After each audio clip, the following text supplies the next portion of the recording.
Yo, we're live. How are you? Welcome to the Google Hangout with me, Adam Gendel, and Danny MacAskill. Welcome, Danny. Round of applause. It's only me. Oh, there's one more person. Right. We've got questions to fire at you. Are you ready for the first one? Just about, yeah. Epecuén, Yeah. the new film, went live today. It's probably everyone's watching it everywhere. How did you find the place? I found the place 2 years ago online on one of those kind of Lost City blogs. And as soon as I saw it, I knew I had to go there and make a film. So, yeah. Was it out of that or somewhere else? Or was it just like, that's the one? I think, I just saw this place and I couldn't believe I hadn't seen it in like National Geographic or something along those lines. So I kind of wanted to be the first person to get there and do something. So, yeah. Because I'll be honest, I'd never heard of it before. No, I mean, even like when I was in Argentina, a lot of folk I was speaking to in Buenos Aires had never heard of it or anything like that. So it was really quite an unknown place. So, quite remote. So obviously people had to kind of move out of the town, the history of the town. I mean, tell us a bit about the history of the town, because a lot of people might not know.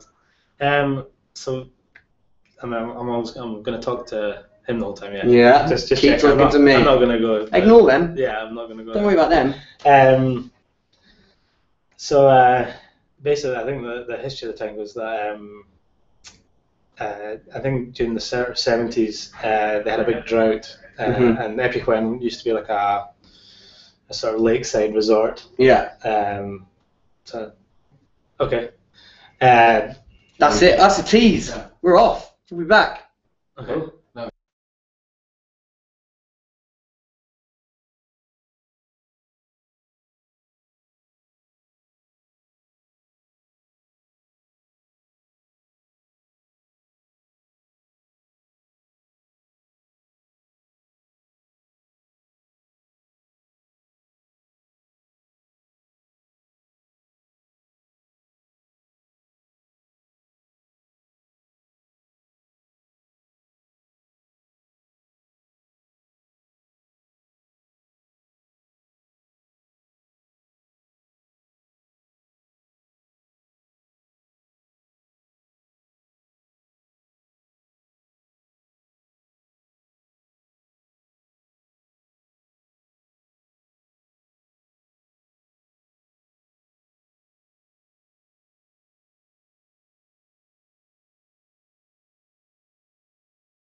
Hello, welcome to the Google Hangout with Danny MacAskill. Welcome, Danny. How are you doing? Good, thanks. Good. You alright? Where have you come from? Filming in on your weekend. We've just been talking about his weekend. Just flown in from Monaco. As you do. Yeah, it's been a fun one for sure. What have you been doing over there then? I was doing some sort of promotion for Epecuén. Okay. Also doing a little bit of riding on the energy station there, and yeah, getting to do things like front flip off the energy station over a boat into the harbour. Just showed me a picture of him jumping into some water. Pretty good. Pretty high. How high was that? Maybe it's like 8 meters or something, but it was more just the setting. You know, it's not often you get to. Well, Monaco in it. Yeah, for people like you nowadays. Good team. Right. So welcome to the Hangout. Thanks for all your questions. We're going to get to them soon. We've got loads from Twitter. Everyone's been sending them in, so thanks for that. But before that, I'm going to ask you a few of my own to warm you up, lead you in. So, Epecuén, congratulations, came out today on redbull.com, so you can go and watch that. If you haven't watched it already, go watch it. Tell us about the place where you shot it. Epecuén is it's basically this lakeside resort, which I think back in the sort of 70s, they ended up having a real bad drought, and they built like a sort of viaduct to some other lakes to sort of top up the lake that Epecuén sat on. But unfortunately, when they built these sort of viaducts, they didn't put any gates or locks. So when the rains kind of came back in about 10 years later, I think in 1985, the water level rose very slowly and flooded the town. You know, and it was submerged for 30 years. So, and it wasn't like a quick kind of flood, was it? It kind of filled up over a few years, wasn't it? Yeah, well, I think it was kind of a few weeks. You know, I think. Yeah, I mean, there was nobody injured so during the floods. I mean, that was a very important thing for me, you know, when going to this place. So yeah, nobody was injured, but it was pretty sad that everybody lost their homes. So it wasn't, you know, it's not a kind of place of tragedy so much, but just a bit of people have lost. Yeah, I mean, I suppose going to the location, I really wanted to be sensitive to the fact that these were people's homes and businesses.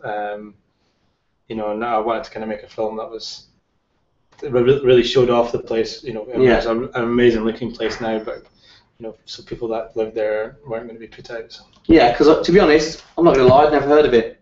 Ever. I didn't know where it was, so I think that's the case with a lot of people. Didn't really know. So how did you find it? I found Epecuén on like a Lost City kind of blog. And there's amazing how many places like there are. You know, abandoned around the world. You know, and as soon as I saw it, you know, I knew I had to go there one day and make a film. So it was just like boom, you saw it and it was like that's the one. Or was it? Did you have a few others kind of floating around? Yeah, well, like if you go into my kind of laptop, I have a few folders of sort of either location ideas or film ideas, and this was definitely at the top of the list. So you know when. What was it about that place though that stood out? I think it's just the story a bit. There's a story and just the look of it. I mean, I couldn't believe that this place existed, and I hadn't seen it in, you know, National Geographic or someone hadn't been there already to make a video. So, you know, I really wanted to be the sort of first person to get there and show it off. So. On the website, could you already see lines or anything? Did you see any ideas? I tried to, but it was quite hard to get a scale of the place. I didn't know how much of it was still submerged. Like I knew the lake was, you know, it was slowly sort of receding. But yeah, it wasn't until we actually set foot that I really sort of managed to scope the place out and sort of find the writing. So yeah. What was the vibe like when you got there? The kind of like when because the film's almost got quite an eerie feel because it's so empty. I mean, it's hard to describe, and there was a real feeling of awe. And you drive down that first main street, and you can't quite believe what you're seeing. And there's the kind of contrast of and everything's been left in this sort of crust of salt, so it's all white. And there's just a sort of devastation as far as you can really see when you're in the middle of town. It's as far as you can see. You know, and then you know you sort of think back that this was like a hustling, you know, bustling sort of town. Sort of feel for the people, but I mean, it really has left an amazing looking scene. You know, it was, quite unique. Yeah, absolutely. Yeah. So okay, the guy at the start of the film, Pablo. Yeah. What's the deal with him? Tell us about him. Well, Pablo Novak's he's the only sort of resident of Epecuén, still lives there. Yeah. I think his house was actually just above the water line. Okay. So his is the only building that still sort of stands. A really cool guy, you know. Yeah. I remember when I first saw the place, there was some images of him, sort of chilling with his Mata. He's the face his of dog. Epecuén. Yeah, definitely. Yeah. And I thought, wouldn't it be cool to sort of meet him and maybe get him involved in the film? I mean, luckily for us, he was usually cutting about every day on either on his bike or his. Yeah.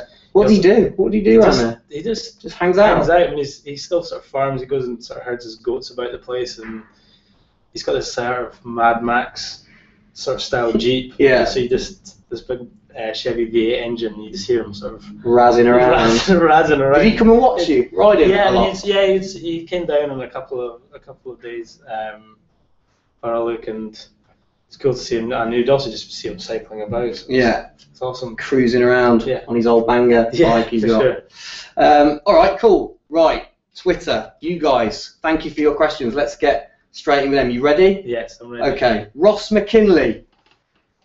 We'll start with you, Ross. Ross says, how do you train yourself to balance the way you do?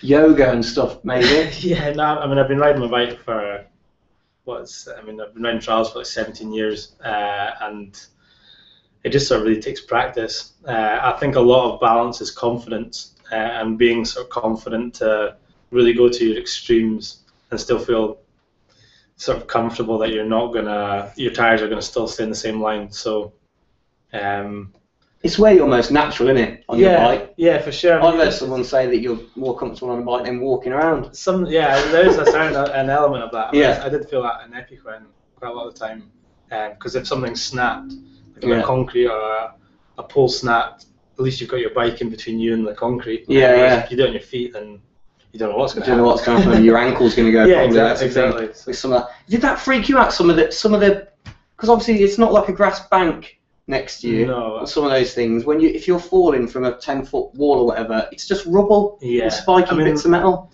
I mean, the sort of town itself's definitely left, you know, in a very sort of fragile state. Yeah. I mean, some of the roofs that we're on top of, we had to be very careful to sort of, you know, make sure you're walking along the walls that are, you know, the internal walls, because if you stood right in the middle, they would definitely collapse. Really? Did anything go? Did anything crumble? Nothing went on me, but my friend Robbie Mead, who was filming on the movie, he had this, I mean, there was this huge block that was probably like a foot squared. You'd never think it would snap. He stood in it and it snapped. Really? Fell down and it kind of landed on his leg, and he was fine though. He was alright. He was alright. And just a cameraman anyway. Yeah, exactly. But yeah, it was very dangerous. Yeah, I bet. Okay, next question. JSEC says, Danny MacAskill, why do you use chain tensioner in your bike instead of shortening the chain? Winky face. That's a good question. One of the reasons I don't run horizontal dropouts on my bike is so that I can keep my back wheel in exactly the right place all the time. Yeah. So if you get a puncture, I can take my wheel out and I can put my wheel back in, and the disc brake will be perfectly aligned. Okay. Which means that it will work much better than it would be if you had horizontal dropouts, and it'd be, you know, sometimes you can land and it shifts and things like that. It just means that basically my brake works very well. Okay. Just how you like it. It'd be kind of nice not to have it, but it means it's kind of maintenance free. So. There you go. There you go. There's your answer, JSEC. Right. FHM UK. I like this one. It's a good question. FHM. Okay. Danny MacAskill, you like wheels. What is your favourite wheel of cheese? That is a good question. Depends what day of the week it is, really. Quite a cheese. Yeah, I do. Connoisseur. I like cranberry Wensleydale. Really? That's a good one for the crackers. Yeah, that's good. A good one. Anything else? Also like about the weekend? Apple smoked cheddar, and that's good for going on top of burgers and things like that. You know? Nice. What's the magician's favourite cheese? Magician, I don't know. Cheddar. Got that one. You can have that one. FHM. Put that one in the magazine if you want. It's all about delivery though. Why not work in print? Okay. Josh Bevans says, are you still using the same bike you got before Imaginate, or have you broken it since then? I mean, my bike tends to be a kind of a rolling kind of project. I never have a brand new sort of setup. So I did put a new frame and fork on my bike before I went to Epecuén, but the original part I've still got on is my front wheel. That's done the whole of Imaginate and the whole of Epecuén. Is that like good luck, that wheel? No, it just happens to be the way. It's still going. It's still fine, yeah. If it's not broken, don't fix it. Exactly. So that's, it's good enough. Yeah. Okay. Right. Okay. Next question is from @GetDeluxe. How much information of the location was available? Were you able to scout the location before you went? Do a recce? Do a recce? No. I mean, there was quite a few images online that I went to.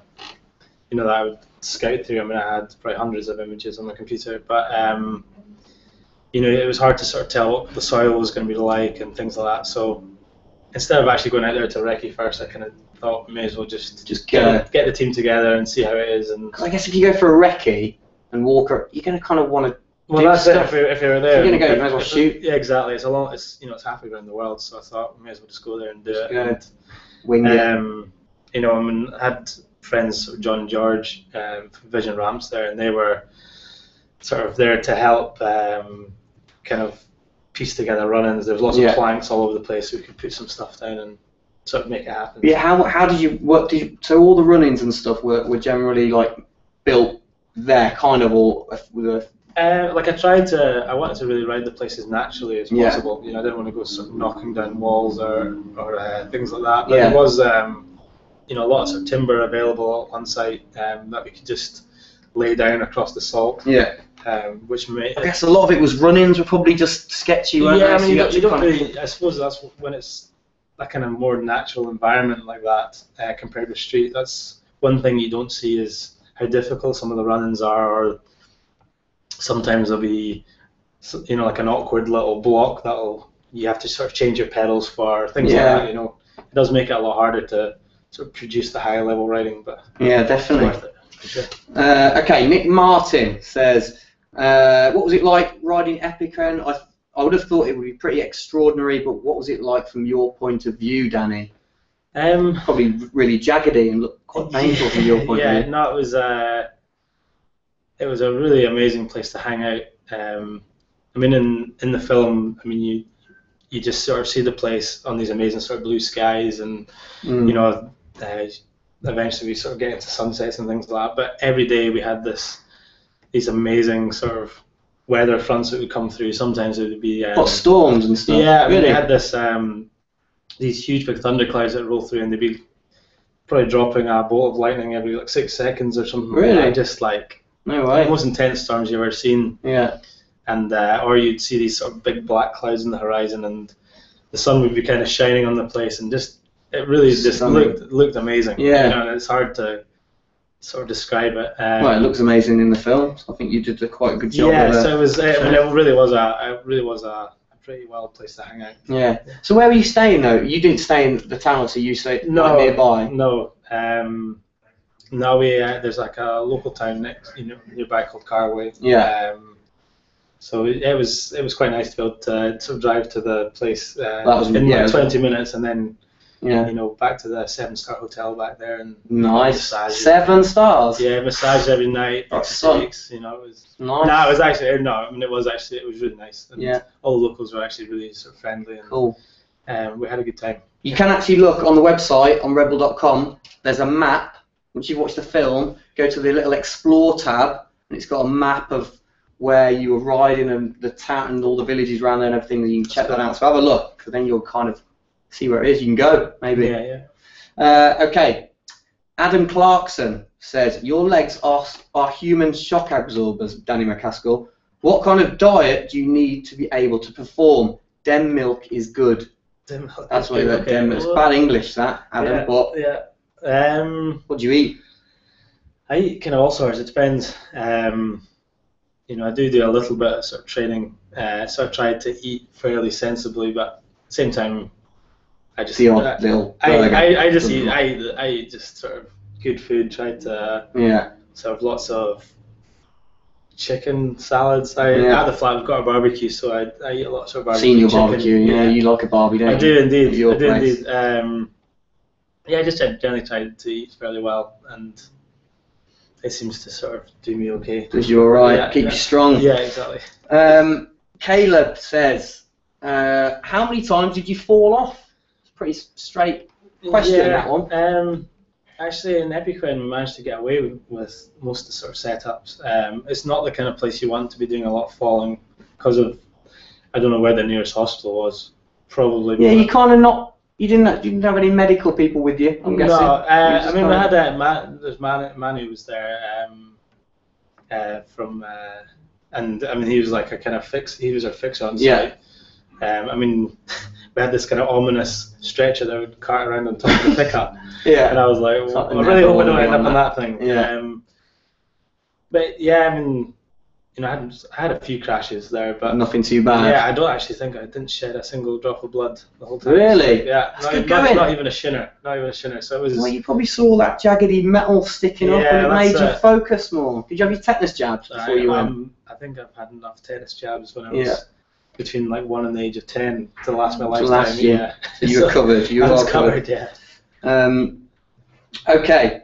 Right. Ben Moore says, was there any particular place / landmark in Epecuén that interested you the most before you even got there? And where did you go first? Good question. I suppose the building that stuck out the most from the pictures was probably the Matadero building, which is the kind of biggest feature at the end of the film. What was that building? What was it before? It was actually an abattoir. So okay. You know.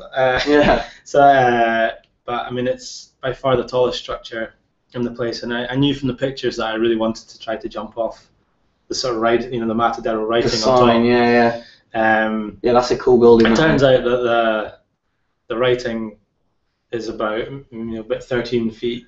It's about a 13-foot drop onto the top of the building, which is a little higher than what's comfortable. That looks quite. When I was watching, that looks quite heavy. That one. Yeah, I had to actually do it 3 times in a row as well because I landed it first time, but then I didn't go over the wall. I didn't make a plan for getting over this little wall this high. Yeah. So I had to get back up again.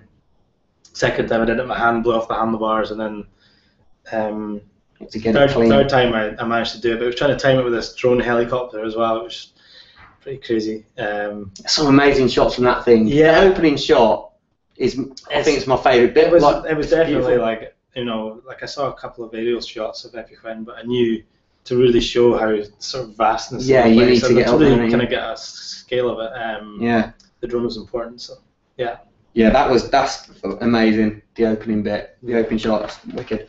Okay, Will Hotchkiss says, at Danny MacAskill, which was your favourite edit to film, and are you more happy with Epecuén or Imaginate? Good question, that one, Will. Well, I don't know which one the favourite one was.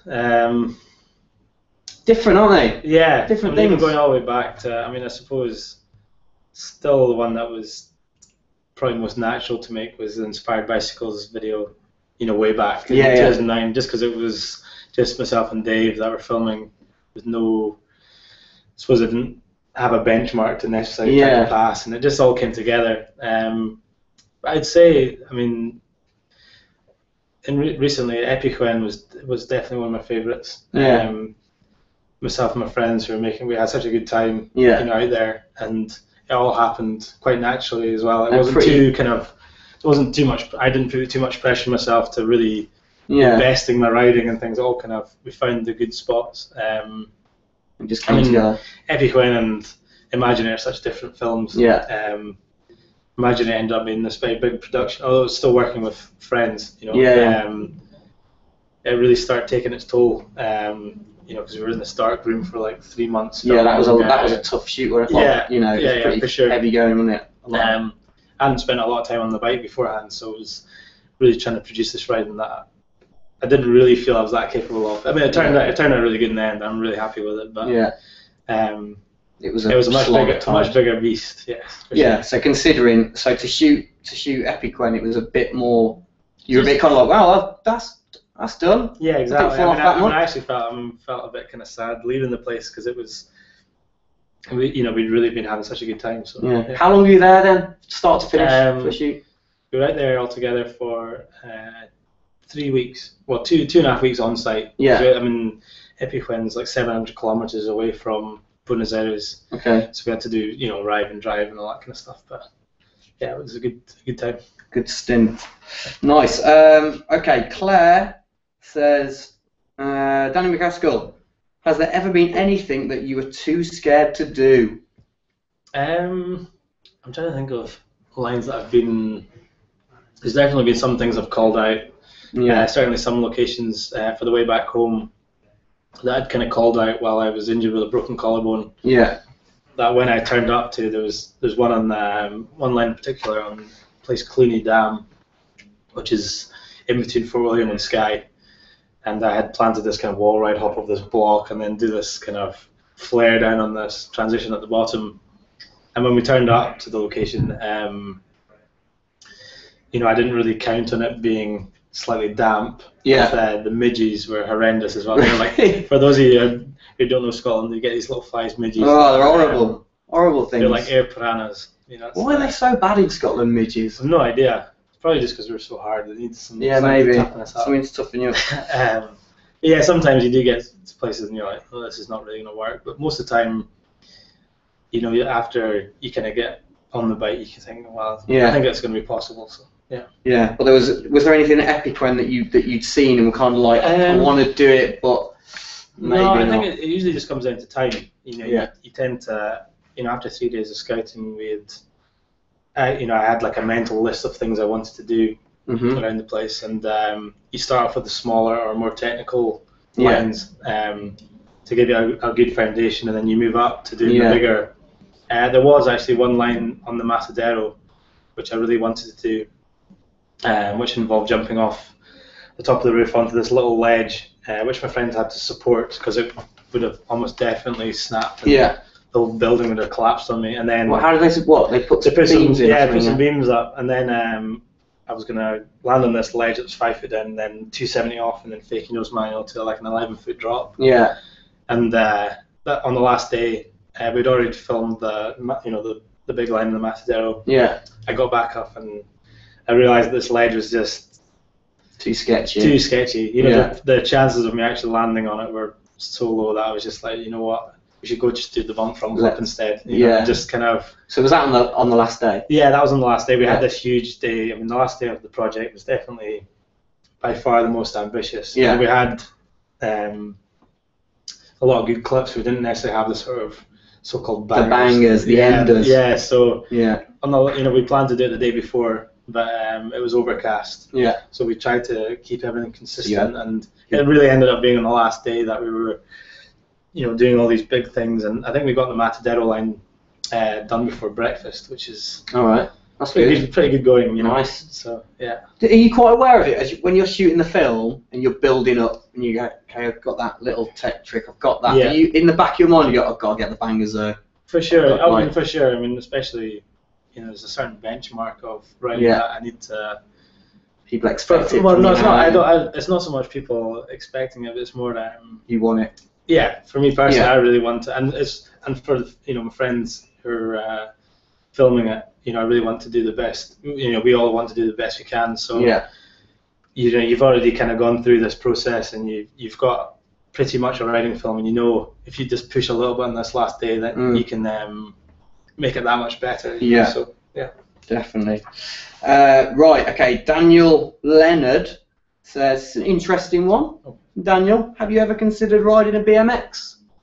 I bet you've been asked that a few times actually. A lot of people call what I do BMX, which I don't think goes down very well in the BMX world. Really?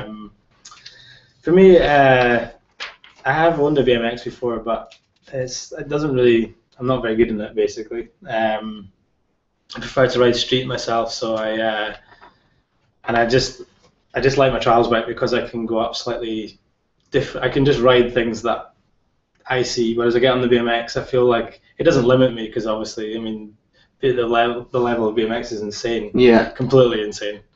Well, your level's quite insane too. But it's very different. It's a very different thing. But I prefer to stroll around on my travels bike. So on your I'll own. leave that. I'll leave the, you know, Yeah. I'll leave my friends, the BMXers, to sort of Do your that, own so. thing. Yeah, exactly. So Okay, final question we've got is from Rich, Lil Rich, at Lil Rich. Danny MacAskill doing a bump front flip, insane. Is that a world's first? I've never seen it done before. I suppose as far as I know, bump front flip was a world's first. Or whatever. It's something I actually wanted to do for Imaginate, but we never got around to sort of building the setup. But that was again on the last day, or the day before, in Epecuén. You know, I'd found the Matadero line, and I knew that was going to be up there in the sort of biggest stuff I was going to do. But we really needed something that was new to sort of finish it off. So John and George, we found the sign. You know, it was already stuck in the ground, and when you saw the height of it, were you kind of like, there's only one thing, it's the only one way you could do it? Well, exactly, yeah. So I mean, it had to be something that was a certain, a certain kind of height, and you know, unfortunately, we couldn't find a totally natural place to do it. So we got you know, John and George. They kind of moved this big concrete plinth and put it in to make it look as good as possible.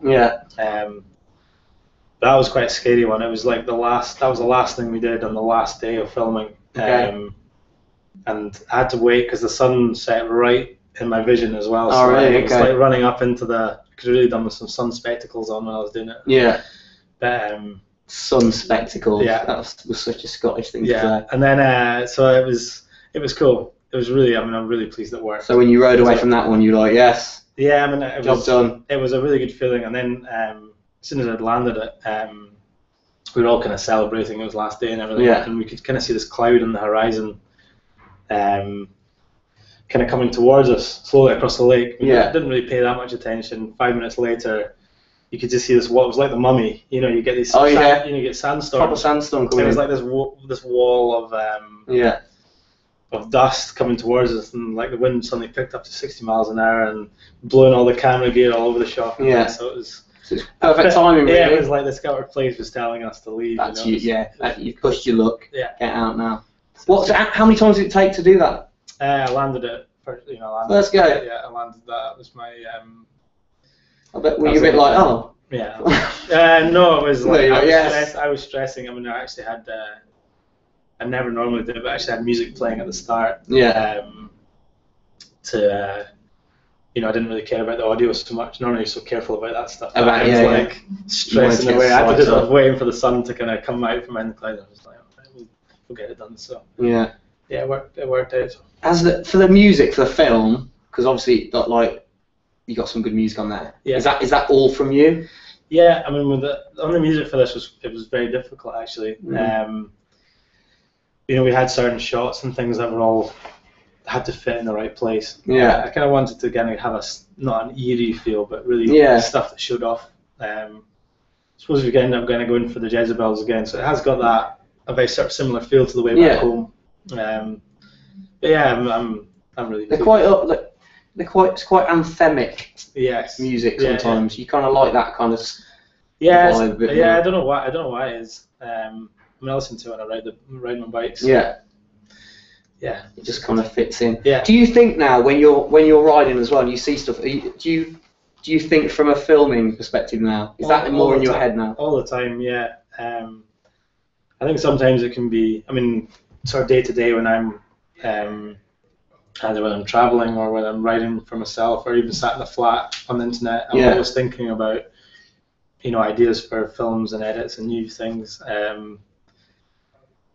So I mean, the music's a big inspiration as well for the tunes. When I'm listening to new music, I'm like, oh, that could be good for this kind of video, and I save big playlists of ideas. Really? You know, it's easy to have like a big library of stuff that you can go through rather than trying to find new stuff. So, but also thinking about the filming can be, it can make when you're actually there filming like an Epecuén, if the sun dips behind the clouds when I'm halfway through a line, then I know that the shot won't get used. The shot won't. So I'm like, you're constantly that kind of. You've learned that over the years. Now, but I mean, sometimes I think about it a little bit too much. Yeah. It's better just to be focused completely on the riding rather than knowing that you're trying to time it with the camera and all this kind of stuff. Yeah. Do you advise on how you want things shot? No, Sometimes that's leave why. Dave up to That's really why. This is why I film with my friends like Robbie, Dave, and Stu Thompson and Imaginate as well. It's like they're picking the best angle and they're going to get it when you land it. It might take you 100 goes.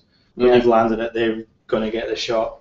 So sometimes if you're working with a new production company, then you can film. You're like, why are you filming it over there? Yeah, you're like, you know what? It would look a little bit better, from this side, and it's like you can trust those guys. Yeah, exactly. You need to have the eye for it, for sure. So, yeah, definitely.